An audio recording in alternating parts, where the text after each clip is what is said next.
Washington, senior Pentagon officials said Wednesday the collapse of the Afghan government and its security forces in August could be traced to a 2020 US agreement with the Taliban that promised a complete US troop withdrawal.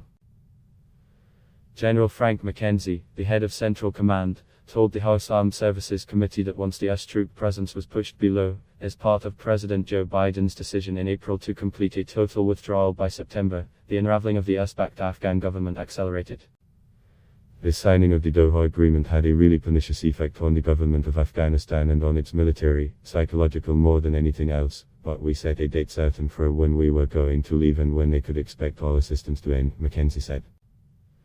He was referring to a February 29, 2020, agreement that the Trump administration signed with the Taliban in Doha, Qatar, in which the US promised to fully withdraw its troops by May 2021 and the Taliban committed to several conditions, including stopping attacks on American and coalition forces. The stated objective was to promote a peace negotiation between the Taliban and the Afghan government, but the diplomatic effort never gained traction before Biden took office in January.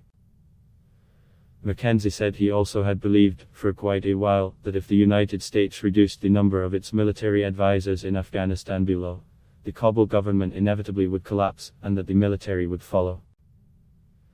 It said in addition to the morale-depleting effects of the Doha Agreement, the troop reduction ordered by Biden in April was the other nail in the coffin for the 20-year war effort because it blinded the US military to conditions inside the Afghan army, because our advisors were no longer down there with those units.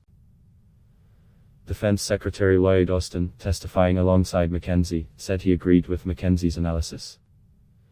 He added that the Doha Agreement also committed the United States to ending airstrikes against the Taliban, so the Taliban got stronger, they increased their offensive operations against the Afghan security forces, and the Afghans were losing a lot of people on a weekly basis.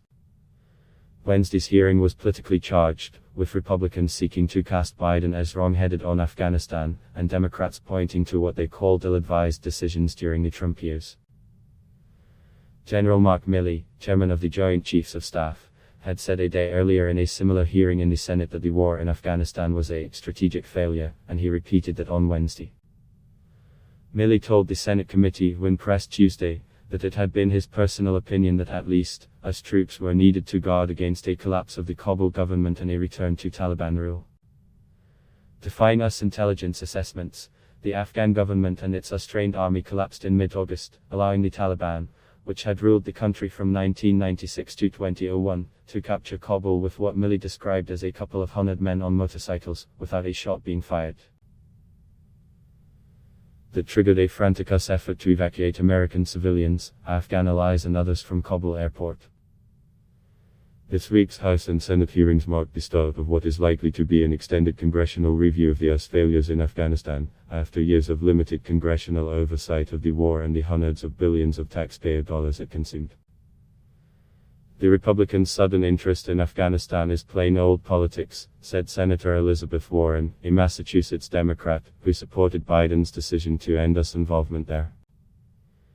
Tuesday's hearing also was contentious at times, as Republicans sought to portray Biden as having ignored advice from military officers and mischaracterized the military options he was presented last spring and summer.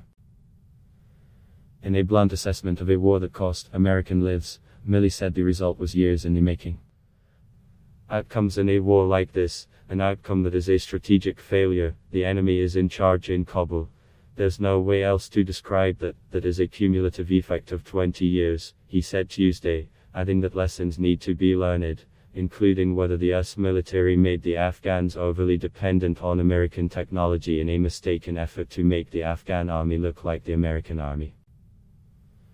Republican Senator Tom Cotton of Arkansas asked Milley why he did not choose to resign after his advice was rejected. Milley, who was appointed to his position as chairman of the Joint Chiefs of Staff by President Donald Trump and retained by Biden, said it was his responsibility to provide the commander-in-chief with his best advice. The president doesn't have to agree with that advice, Milley said. He doesn't have to make those decisions just because we are generals. And it would be an incredible act of political defiance for a commissioned officer to resign just because my advice was not taken. Milley cited a very real possibility that Al-Qaeda or the Islamic State group's Afghanistan affiliate could reconstitute in Afghanistan under Taliban rule and present a terrorist threat to the United States in the next 12 to 36 months. Adblock test. Why?